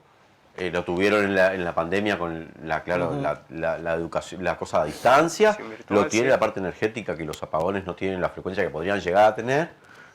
Pero insisto, en la estructura salarial seguimos teniendo una barbaridad de personas que no paran la olla con ese dinero. Por eso, tal vez todo sea como acumulativo. Pero ahí está el escamoteo también, porque vos decís, desarrollamos la fibra óptica, la energía, cambiar la matriz de la energía. Ahora, ¿quién aprovecha eso? Por ejemplo, ahora todas las ideas sobre el hidrógeno verde son todas privadas, ¿no? Sí, No hay un impulso. pero privadas sí. y transnacionales, ¿no? Pero, por ejemplo, yo creo que ahí hay que verlo por ejemplo, el caso de la educación en la pandemia o, por ejemplo, la posibilidad de llegar a los hogares, no sé, por medios electrónicos de las transferencias y eso en la pandemia. Me parece que los hogares... Perdón, yo quiero decir que hubo un escamoteo de parte de esta administración, de este gobierno, ¿no? Sí, es que, digamos, creo que los hogares se benefician del desarrollo productivo de las empresas públicas, y cuando las empresas públicas fallan estrepitosamente, como están fallando en los últimos meses, los hogares lo sienten. Y lo sienten y empiezan a valorar, digamos, lo que tenían antes sin darse cuenta. Creo que sería bueno, digamos, que el país se dé una discusión sensata del rol de las empresas públicas en el bienestar de las personas. Hoy es impensado, digamos, pensar en el bienestar de los hogares sin el desarrollo productivo energético gracias a UTE, sin el desarrollo de la fibra óptica Antel. Lo que está pasando con el agua responde, digamos, a una mala gestión y a una mala administración de una empresa pública fundamental como OCE. Entonces me parece que realmente cuando miramos para atrás y decimos, acá tengo un conjunto, digamos, de fuerzas productivas que le hacen al bienestar de la gente, y que cuando esas fuerzas productivas no funcionan, la gente lo siente, creo que hay que, digamos, apuntalar esa discusión en el sentido de, bueno, es interesante pensar el desarrollo productivo con las empresas públicas como motor de ese desarrollo. Por eso yo hablaba del hidrógeno verde, ¿no? Que está Paysandú y Tambores en Tacuarembó ahora. Y es privado. Como fue privado lo de Neptuno, lo de Arasatí, ¿no? Hay otra dimensión que hay que incorporar también, que es el medio ambiente. Porque el modelo productivo, si no tiene en cuenta el medio, lo estamos pagando con el agua, ¿no? Y además hay una cosa, no sé, vos lo podés saber mejor, ustedes lo pueden saber mejor, que es que en Europa, por ejemplo, están teniendo, ven mal la producción de carne en feedlot, ¿no? Y quieren que sea sobre pastura natural. Y algunos acá, que son los productores de feedlot, quieren que la cuota, por ejemplo, Hilton, permita que sea con feedlot, que no permite. La cuota Hilton, la que vendemos a Europa, la más cara, es pastura natural, ¿no? Sí, también ven mal en Europa la producción de carne a secas, en pradera y en filot, por la cantidad de gases de efecto invernadero que emite, ¿no? Sobre todo el gas metano, que es bastante más poderoso que el dióxido de carbono.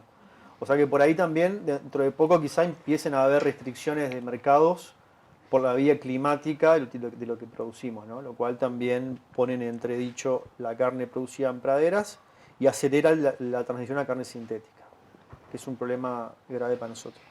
Yo agrego otro tema acá, asociado a las empresas públicas, o que tangencialmente toca el tema de las empresas públicas y su importancia estratégica. En el año 87, estos son datos de un libro que vamos a sacar en breve junto con Gabriel Yanzábal y con Juan Monac, que somos compiladores, pero con varios autores. En el año 87, la burguesía nacional de Uruguaya tenía el 50% de las ventas de las 200 empresas más grandes de Uruguay. O sea que tenía la mitad de la cúpula empresarial la burguesía nacional en el año 87. Hoy tiene el 25% de las ventas de la cúpula empresarial. ¿Quién le ganó el espacio? El capital internacional, que pasó del 12% a casi el 40% de la cúpula empresarial. O sea, la burguesía nacional uruguaya está en declive en beneficio del capital internacional. ¿Quién sostiene la estocada del capital internacional? El capital público uruguayo, que sigue teniendo aproximadamente el 30% de la cúpula empresarial. Entonces, si pensás en clave de soberanía, de tener palancas económicas operando en sectores estratégicos que permitan establecer condiciones, orientaciones, lo que planteaban ustedes, el plan Ceibal y la fibra óptica de Antel, hoy más que nunca las empresas públicas son un activo estratégico, donde se nos juega realmente la posibilidad de tener algún tipo de soberanía sobre el metabolismo económico. En este contexto, ¿no?, donde estamos en franca transnacionalización desde hace más o menos 30 años, con la dictadura sobre todo. Sí, además que hay que estar pensándola, por ejemplo, acá en la disminución de los combustibles fósiles. Bueno, también. ¿Qué se está pensando en acá en función de eso? ¿No? Pero el fenómeno de la transnacionalización los frigoríficos, por lo menos en la producción, ¿no?, es un fenómeno mundial, sí. es una tendencia. Es evidente eso, porque si hace 30 años había almacenes, hoy son cadenas de supermercados que son transnacionales. Como es transnacional la producción de casi cualquier cosa, ¿no? Son multinacionales las que manejan el grueso del mercado en casi todos los rubros, ¿no?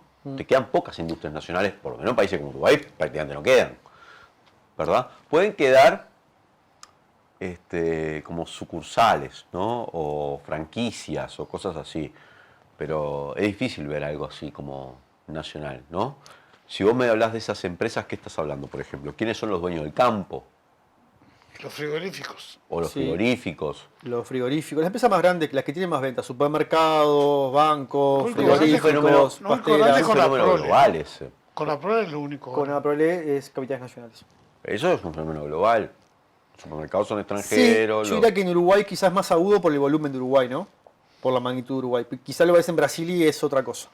O lo ves en Argentina y es otra cosa. En Uruguay creo que, fíjate que antes de la dictadura, el stock de inversión extranjera directa en Uruguay, más deuda en Uruguay, era del 40% del PBI. O sea, la masa de capital extranjero operando en la economía era el 40% del PBI. Hoy es el 140% del PBI, el stock que hay acumulado de capital extranjero en Uruguay. O sea, toda la economía uruguaya se ha transnacionalizado sustancialmente. ¿Qué quiere decir esto? No estoy diciendo si es bueno o malo, estoy diciendo que los nodos del poder que definen los ciclos económicos, o sea, las dinámicas económicas, se han desplazado y luego que ha entrado en declive un sector social, que es el empresariado nacional. Está en declive en cuanto a los lugares que ocupa. O sea, ya no son más el actor estratégico, sino que son un actor intermediario, subsidiario, que está ahí cumpliendo funciones ya de segundo orden, ¿no? Y eso creo que políticamente es un dato interesante. Y eso tiene que ver con los ingresos de la gente. No podría relacionarlo directamente, no lo sé, la verdad. Porque si no decir que haya capitales que se instalan en determinados países, por ejemplo en Uruguay, porque pagan salarios más bajos. No sé. No diría que incluso los capitales extranjeros son más productivos, tienen mejores niveles de tasa de ganancia y pagan mejores salarios. Sí, vienen acá sobre todo por los recursos naturales, ¿no? Y las capacidades de producción, más que por los salarios bajos. Sí. Esto no es el sudeste asiático en ese sentido. Ni es maquiladora mexicana, ¿no? Es distinto acá. Vienen ahora por el agua dulce, con el tema del hidrógeno, viene por la carne, ¿no? Viene por esas Las cosas. pasteras, los bancos Las privados, pasteras, los porque- supermercados. Crecen más rápido los árboles que en Finlandia. Sí. Pero yo creo que eso políticamente es un dato muy fuerte. Porque ¿qué lugar empiezan a cumplir los partidos de los partidos tradicionales ya? Cuando en realidad son gerentes. Ya no son la burguesía esa uruguaya o la oligarquía uruguaya propietaria de tierras que se llevan el mundo por delante, sino que ahora son los gerentes, los que están así, el personal político. ¿Y qué pasa? ¿Qué responsabilidad le pone en el hombro al otro partido? Al partido de los trabajadores, al partido de la sociedad plebeya, ¿no? De la universidad, de las capas medias, de los pequeños productores, de los asalariados. Yo creo que está quedando una especie de vacancia ahí en cuanto a quién dirige, quién toma las riendas del progreso económico uruguayo, ¿no? Por eso insisto en que es preciso dar saltos desde lo meramente distributivo y parcial a lo global y a la planificación del desarrollo en los sectores populares.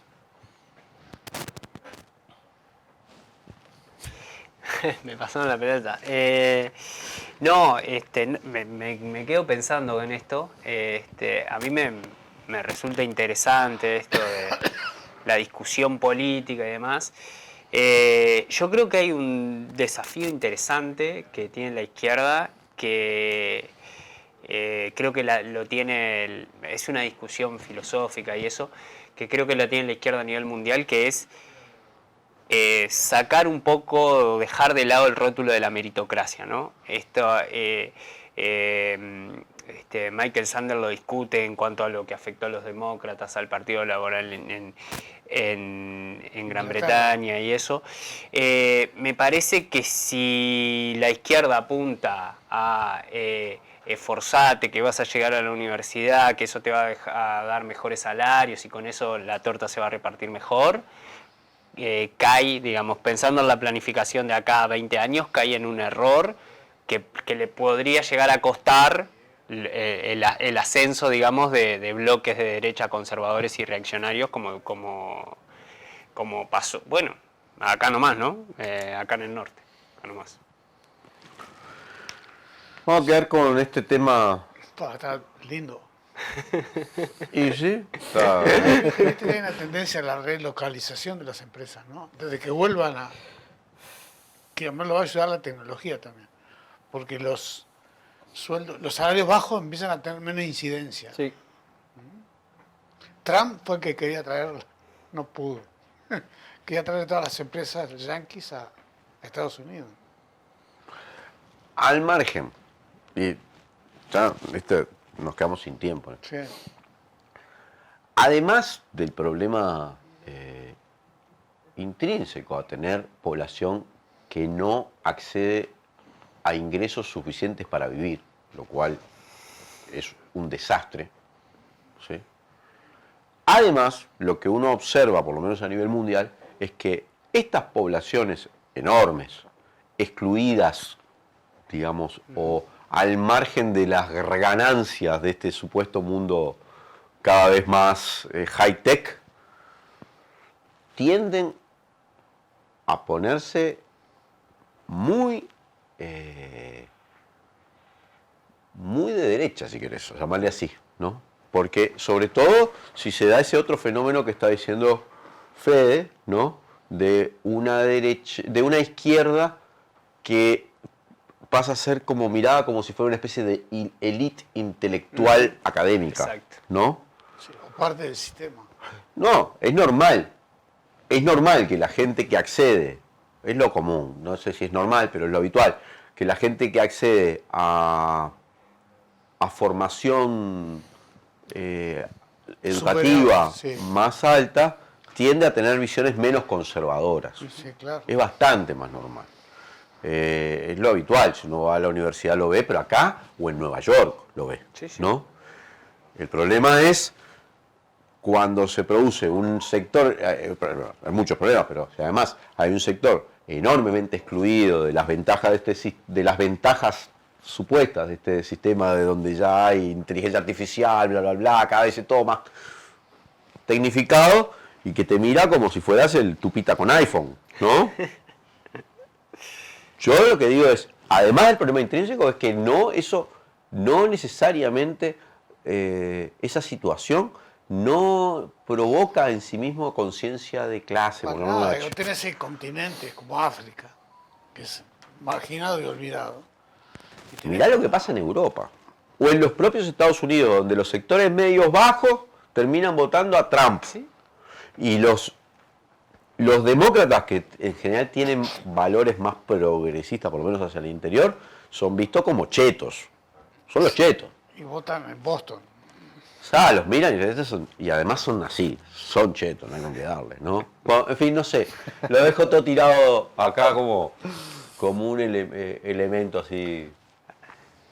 A discutir en la planificación. A discutir, no sé, una especie de sociología de cabotaje. Yo creo que es clave que si por ahí se le pide a los trabajadores que moderen sus incrementos salariales, que haya recuperación salarial, pero que no sea una recuperación que vaya más de, no sé, 3, 4, 5, 10%, un año, lo que sea, siempre ahí todo eso es negociable, ¿no? Los incrementos salariales son negociables, no sé qué, y la gente, esos 25.000 pesos están ahí viviendo con 25.000 pesos hace 10 años, ahí todo es negociable y no pasa nada. Pero arriba, cuando vos querés negociar arriba algo, querés poner algún tipo de límite de ganancia, etcétera, para utilizar eso para apalancar algo, ahí se complica mucho el Porque panorama. tienen poder de fuego, Habría que igualar la plata un poco. y se la llevan a las Islas Marshall.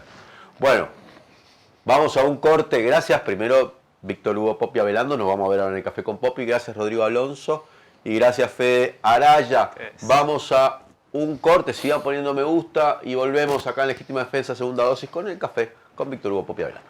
Firma Digital Habitat es una plataforma para que todos los usuarios puedan subir, firmar y enviar documentos con la misma validez que la firma presencial, garantizando que todos son quienes dicen ser. Solicitala sin costo en nuestra web e identificate por única vez en cualquiera de nuestros locales para poder firmar desde donde estés. En Habitat, hoy más que nunca, te hacemos la vida más fácil. La actuación ilegítima, la dictadura cívico-militar y el terrorismo de Estado actuaron contra toda forma de organización que se opusiera a su proyecto de país. Las mujeres fuimos parte de la lucha, fuimos torturadas, violadas y encarceladas, algunas asesinadas, muchas continúan desaparecidas. Con el abrazo y la unidad convertimos la prisión en resistencia, exigimos memoria, verdad y justicia.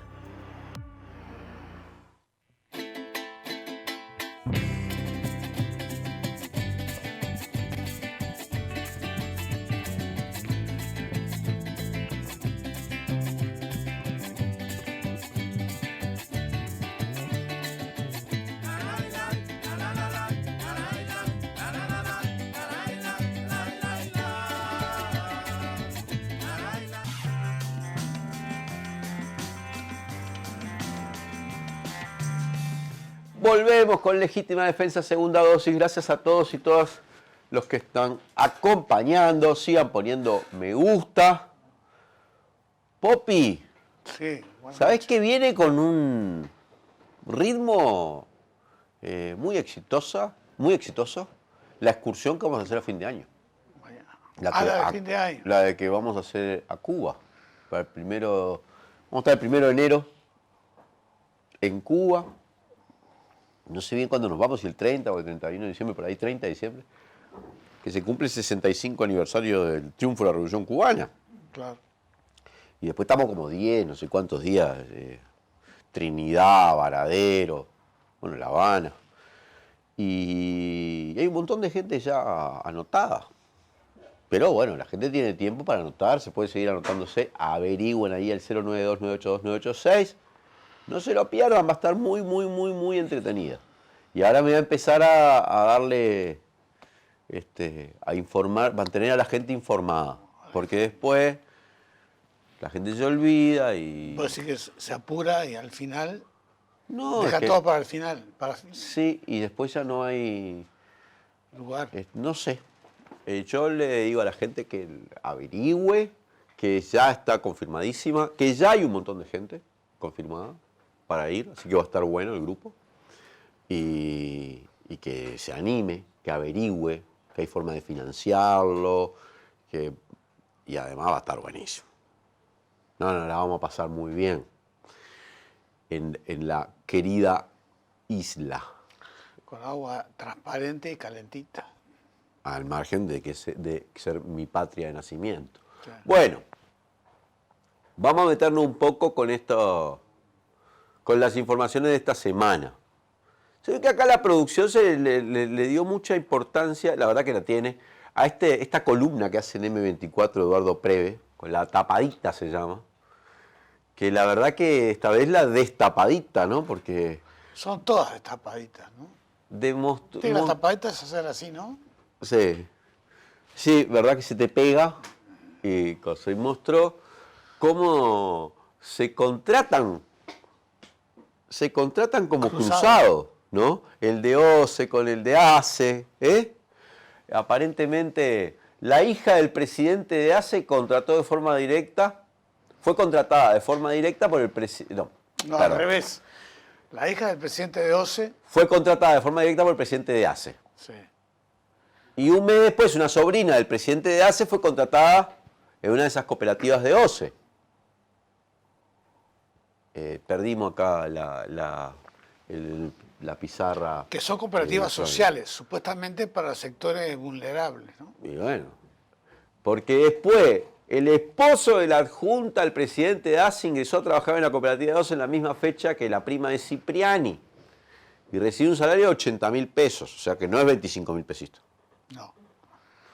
¿No? Zafó. Pero entonces tenemos que hasta el 23 de octubre de 2020, el chofer y asistente del presidente de ACE pasó luego a trabajar en 2 cooperativas sociales de OCE, Unidos por Avanzar y Ave Pierre. ¡Opa! ¿No? Y mantuvo los 2 autos en OCE. El presidente de ACE confirmó que contrató el 24 de septiembre de 2020 a la hija del presidente de OCE. Sí. Y aclaró que su prima, no su sobrina, fue contratada por OCE un mes, después a través de una cooperativa social. Hay un tema de genealogía acá, de familia, es difícil saber. Cipriani que no aclare porque oscurece siempre. ¿Viste? Yo lo que veo es que se contrata para un lado, es como la gauchadita más que la tapadita, ¿no? Como que era el alcalde de Florencio Sánchez. El hombre de las mil gauchadas. El hombre de la misma mil gauchada, como decía Sofi Pinto Román, ¿no? Entonces, es como un teléfono rojo. Uno llama a tal lugar y dice, che, no me contratás a mi sobrina. Dale, pero vos contratame a mi prima. Entonces quedan todos como cruzados. Y después es difícil de hacer esa indagatoria. Sí. Porque de repente la sobrina está contratada en no sé qué dependencia de no sé cuánto, una cooperativa de una empresa pública, y tu prima está en ACE, y tu hija está en yo qué sé dónde, y es como un entramado que es difícil de indagar, ¿no? Sí, pero además es característico del accionar de los partidos tradicionales, ¿no? Llamamos a esto clientelismo, sí, claro. pero esto no es clientelismo, esto es otra cosa, es contratar familiares. También entraban los familiares. Falta que aparezca, ¿sabes qué? Las tarjetas. Tarjeta para las jubilaciones que había antes. Ahora va a ser para pedir agua dulce. Porque viste que viene una app ahora para distribuir el botellón, ¿no? Qué bravo está lo del agua, ¿no? Según... Pero vos cuando tengas una tarjeta de un diputado o del director de un ente de esto, y vaya al supermercado y muestre la tarjetita y te salgan con el bidón, te lo tengan guardadito. Viste que dice que hay agua en estas condiciones por 19 días, si no llueve. Sí, porque los días lo están haciendo más cortos o están haciendo durar el agua más, porque ahora hay menos de 4 millones de metros cúbicos. Sí. Cuando había como 4 millones y medio duraba 15. Ahora hay 3.500.000, creo que el mínimo histórico, y tienen para 15, para 19 días. Sí. No, Popi, lo que pasa es que cada vez te ponen agua más salada. Ahora recomendaron más cosas también, ¿no? A mí me mandó un ingeniero, profesor grado 5 de la Facultad de Ingeniería, no voy a decir quién es, pero profesor titular, power. No quiero que me filmen el coso para que no quiero revelar la fuente. Y me mandó la siguiente información. El domingo, el lunes y el martes, 2 de las 3 líneas de bombeo de OCE estuvieron excedidas en sodio, por encima de los valores máximos excepcionales autorizados por el MCP. Y me muestra además de las 3 líneas de bombeo cuáles estuvieron por encima de los valores máximos autorizados, que ya eran impresentables, ¿no? Entonces, una es TUS 446LB y la otra es TUS 44LB 4LB. Esas estuvieron por encima de los valores máximos, no así Colonia Nikolic. No sé qué significan esos símbolos. Es inexplicable por qué Álvaro Delgado se comprometió a nombre del gobierno a no superar dichos límites. Lo que no es posible, no es posible. Sí, pero además hay otra cosa, Leandro. O sea que te mandan unos límites que son impresentables, los superan y ni siquiera te avisan. Pero además, acordate lo que fue las conferencias de prensa diarias en la pandemia. Ahora no hay información. Vos no sabés qué agua estás consumiendo. No, es que no la estás consumiendo, si ahora No, fue la Facultad de Química y dijo, ni siquiera se bañen mucho rato, porque los vapores de agua le puede dar cáncer, más o menos. Papeles en el inodoro tampoco, recomiendan ahora. Y el agua que te bañás, guardá en jarritos. Claro, para usarla en el inodoro. ¿Cómo pueden decir eso así tan sueltos de cuerpo? Ya no es tomarla, que obviamente nadie la puede tomar porque es como tomar salmuera, sino que ni siquiera te podés bañar porque vienen unos vapores que es como las miasmas del siglo XVI, ¿viste? Que las que contagian trialometanos. Trialometanos, sí. O sea que si te bañas no te bañes mucho, más de 2-3 minutos, ¿no, Popi? ¿Eh? No, ya sé. Porque te salen pústulas, ¿eh? No. Qué increíble esto, ¿no? Y ahora vi esto, pues yo estaba usando agua de la canilla para cocinar fideos como traía sal. Dije, cocino, pero tampoco voy a poder. Porque según la Facultad de Química... ¿Hace cuánto que estás haciendo eso, Popi? Y cuando hago fideos. ¿Pero haces frecuentemente, Popi? No. Ah, porque si no ya te mandaba de acá para el hospital, Popi. ¿Eh? No. ¿Cómo sos tan valiente de cocinar con estos trialometanos? Bueno, pero lo que pasa es que ahora apareció. Entonces, después de esta recomendación... Le daba rico sabor a los fideos, ¿no?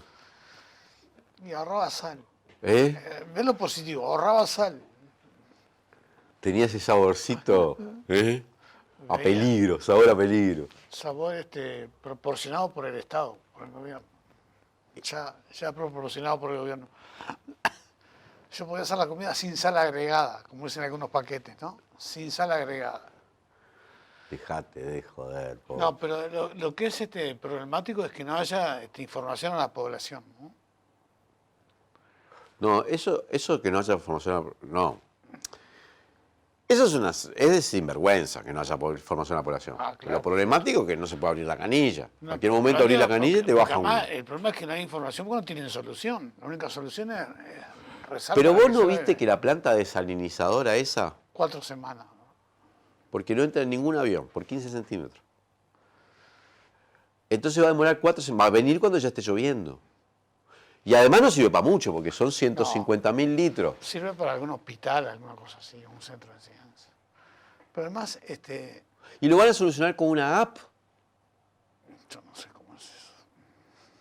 Con una app van a solucionar, Popi. A todos le prenden una app. O sea, no saben qué hacer y hacen una app, que en última instancia, ¿no? Como hicieron con el coronavirus. Agua ya. Sí. Popi, fue el jueves el emocionante acto que se realizó en el Palacio Legislativo. Cumpliendo con la resolución de la Corte Interamericana de Derechos Humanos, ¿no? Sí, Que dos obligó cosas. al Estado uruguayo. Primero, conmovedor el discurso de Karina Tassino, Sí. hija de Oscar Tassino. Realmente impresionante. Estaba lleno el Salón de los Pasos Perdidos. También afuera había mucha gente mirando las pantallas gigantes en la Plaza 1 de Mayo. Hacía mucho frío, yo estuve ahí, había mucha gente. Y estuvo la presencia digna de la vicepresidenta Beatriz Argimón. Pero el presidente de la República no estuvo.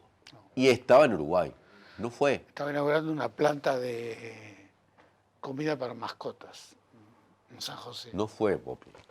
Estaba en eso. No lo justifiques, Popi. No fue porque se Sí, podría eso haber fue- buscado cualquier cosa él. Pobre de él si eso es una justificación, ¿no? Él podría haber buscado, tenía horario con la manicure, igual. O sea, cualquier cosa, o con el pelicur. Pero no fue. No fue. Y es una vergüenza que no haya ido. Tampoco fue Cabildo Abierto, que además hizo un discurso de tipo insólito, ¿no? Estuvo García, ¿no? Javier García estuvo. Llamó la atención. Bueno, ¿no? Y hubo otras personas. Sí. Pero bueno, fue ese acto recordando a las muchachas de abril. Diana Maidanik, Silvia Reyes. Eran 3 las muchachas de abril, ¿no? Ahí asesinadas. Sí, ahí también por la desaparición de Tassino y González, ¿no? ahí en Brazo Oriental. Me enteré que era frente a la casa. ¿Sabes quién vivía ahí enfrente? Gandini. Gandini fue testigo de eso. Él dice que hubo tiroteo, que hubo enfrentamiento. Sí, no es lo que dicen las investigaciones, que lo que dicen es que incluso los que fueron heridos de los militares fueron por balas La ametralladora. amigas, digamos. Claro. Y mataron a un policía también, que llegaba. También las balas amigas. Sí, claro. Y estuvo la calle Pou en Estados Unidos y le salió una reunión con Biden. Pero le salió de chiripa, ¿eh? Hasta él mismo cuenta.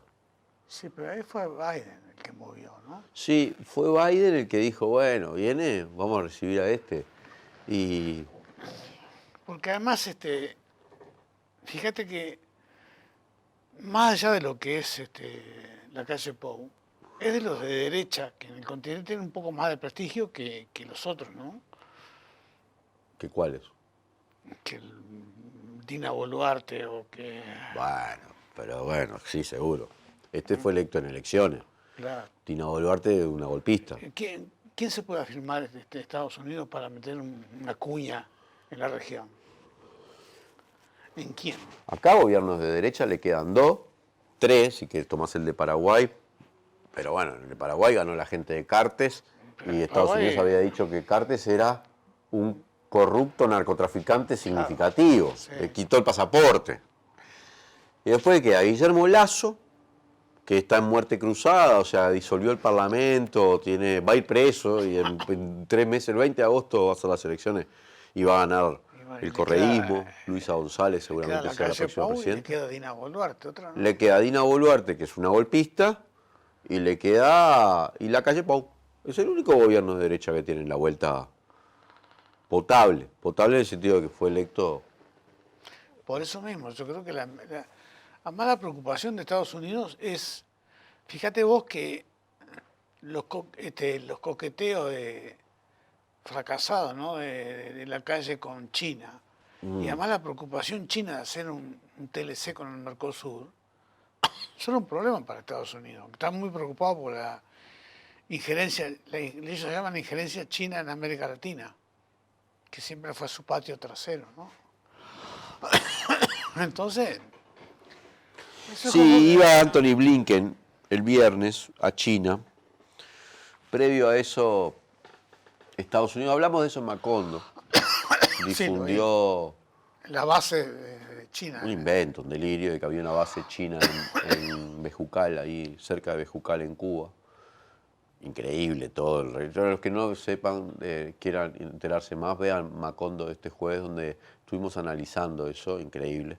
Pero está claro que los chinos tienen, que Estados Unidos tiene esa política agresiva contra China y en teoría contra cierta incursión china en América Latina. Pero bueno, fue Estados Unidos y lo fue recibido por Biden. No le salían las fotos. Al final le dieron fotos. Demoraron las fotos. Pero era lo más importante, las fotos, Ahora hay porque que la gente ver no creía. qué impacto tiene para Biden, ¿no? Porque mucha gente estuvo conforme en que la calle Pou no fuera a la final del Mundial, por su supuesto Y personalidad ganamos. mufa, ¿no? Y sí, es que Y sí. ahora supongo que también Biden que va por la reelección, habrá hecho algo. Arriesgado. Una jugada arriesgada. Una jugada arriesgada. Pero China te obliga a ser arriesgado. Está arriesgado, en serio, lo de Biden. Pero bueno, Poppy, ya nos quedamos sin tiempo. Bueno. Veremos cómo sigue esta semana, qué novedades se producen y vamos a ver si finalmente tenemos agua. Yo creo que no. Que si esto... llueve. Pero además si llueve, va a demorar. No, tenemos un poco más de tiempo, me dicen. Que si llueve va a demorar además. Que tiene que llenarse. Las previsiones de Inumet dicen que no va a llover en junio, o no va a llover lluvias importantes, capaces de alterar el estado de situación positivamente. Están encomendados a lluvias, Poppy. Y el problema es que esto se sigue agravando. Yo no sé mucho, pero si hay déficit hídrico, si la tierra tiene la suficiente humedad, el agua es absorbida totalmente, ¿no? Y bueno, yo no sé, sé menos que vos. Y sé eso que hace que las represas como la de... Ya van 2 meses de esta situación, Poppy. Y yo sé que no se va a resolver rápido. Y no, fíjate, si la de Estados Unidos demoran 4 semanas. No tienen ningún plan, Poppy. ¿Te das cuenta? A mí me parece como una tomadura. Pero la gente se quejaba. Ahí está en la nota de cada cigareta se dice, los consejos de OCE aumentan el malestar de la gente. Y se vio mucho en redes sociales. Lo que pasa es que OCE recomendó bañarse con duchas cortas y recoger el agua sobrante en balde para regar o lavar el auto. Sí. Y el plan del gobierno es una app. Mientras espero la planta desalinizadora que no sirve ni para un hospital, porque o sea, no es que no sirva, pero son 150.000 litros cuando el consumo de no sé cuántos millones de litros, que además va a llegar en 4 semanas porque por 15 centímetros no le entró en el Hércules. Poppy, es una cosa que es como una tomadura de pelo constante y han decidido obviar el tema, hacerse los sotas. No es el drama más grande del Uruguay, el no tener agua en este momento, 2 millones de personas. Bueno. Que, a diferencia de la pandemia, que no era culpa del gobierno, acá tienen culpa. Entonces, lo que hacen es ocultar información y manejarse de esa manera. Poppy, siempre la lógica de estos muchachos, la culpa es de otro. Mirá, la pandemia no es culpa de ellos. Es verdad. Y no, la gestión de la pandemia es una decisión de ellos. Otra cosa, yo digo la pandemia, la aparición del coronavirus. No, y la sequía tampoco es culpa de ellos. No. Pero la gestión de la situación es un problema de ellos. Es que cualquier gobierno gestiona una realidad que va marcada por un conjunto de cosas de las cuales en algunas tendrá alguna responsabilidad y en otras no tiene nada que ver. No tiene nada que ver con el clima, con las epidemias, con cosas. Pero tiene que gestionar la realidad. De modo de tratar de hacer lo más sencillo posible a la gente sobrevivir. Sí. Porque decir, no tengo culpa de la sequía, sí, no tenés culpa de la sequía, ni tenés culpa de la existencia de agua potable, ni tenés culpa de la existencia de cañería, porque si fuera por vos, el mundo seguiría viviendo en una cueva. Sí, hay 1000 cosas que ha desarrollado la humanidad para enfrentar los problemas o los desafíos de vivir sobre un planeta. Bueno, uno de ellos es encontrar fuentes de agua potable. Está agujereando todo Montevideo. Y además están haciendo agujeros en Montevideo. Que después que empiece a llover, me imagino lo que los agujeros van a transformarse en pozo eterno, en criadero mosquito van a ser. Sí, ahí en el Parque Valle. Transformando Montevideo, bueno, ojalá por lo menos estén haciendo un gruyer en Montevideo. Bueno, y ahora además se enoja porque como Carolina Cos estuvo ya en Europa y le ofrecieron ayuda, dijo, bueno, no voy a decir nada hasta que no esté concretada. Ya salieron a decirle que politiza. ¿Y qué hay que hacer con el agua? Si no politizas el agua, sos el más gil. No hay nada más político que tomar agua, Poppy. ¿No? Cualquier cosa que afecte a la población es política. Es un problema público. Claro. Seguridad, desastre. No, pero la culpa no es de ellos. ¿Te acordás, Poppy, cuando mejoraron los indicadores de seguridad durante la pandemia? Porque claramente estaba todo el mundo en su casa. Hasta los chorros estaban en su casa. Y después no nos perdonan. No, y entonces va y le decían, no, pero mirá qué sucedió en todo el mundo, que bajaron los delitos durante la pandemia porque el confinamiento hizo... No nos perdonan el éxito, decía. Obviamente terminó la pandemia, volvió la movilidad normal y mirá lo que es esto. Este jueves de búsqueda sacó que Heber podría dejar el ministerio a raíz del caso Penades. Para hacerse cargo de la 71. Alguien tiene que hacerse cargo de la 71. Claro, porque le ocupaba un montón de espacio, seguro. No, están buscando la forma de sacarlo. Sin quedar... Pegado, sí. Y sacarlo sin decir, lo sacamos porque es el tipo con peor imagen de este gobierno. No, pero pueden hacer lo que hicieron cuando relevaron los jerarcas del ministerio. Lo sacamos por el éxito que tuvo demasiado éxito. Acordate cuando sacaron los jerarcas. No es fácil, porque vos no me has explicado todavía, Popi, por qué tienen a Laura Raffo y Álvaro Delgado como precandidatos. ¿Qué responde cada uno? Laura Raffo es candidata de la 71. Esa revista, puro cuño. ¿Y Álvaro Delgado? Candidato de la calle Pau. Sí. Entonces el herrerismo del padre se enfrenta al herrerismo del hijo. Sí, pero creo que tuvo alguna beta media wilsonista Álvaro Delgado. Tuvo alguna beta en su momento. Es distinta a Raffo. No tenemos claro por qué la 71 plantea un candidato y Álvaro Delgado y el lacayismo. O sea, el herrerismo plantea un candidato y el lacayismo otro. Porque el argumento de Heber es que Laura Raffo es Luis Lacalle Pou, pero mujer. Que yo no sé si eso es a favor o en contra. Bueno, si se le cae el pelo, la mujer queda peor, ¿no? Queda más feo. ¿Qué es ese argumento, Popi? Pero capaz que a ella no se le cae el pelo. Popi. Yo te digo lo que dijo Heber. Está, Popi, ya está. No, porque ya te... ¿Cómo estoy yo? Sí. Tampoco es que estás con la cabellera así profusa. Bueno, gracias a todos y todas los que nos han acompañado a lo largo de este programa. Gracias, Popi. Soy Leandro Grille y esto fue Legítima Defensa, segunda dosis.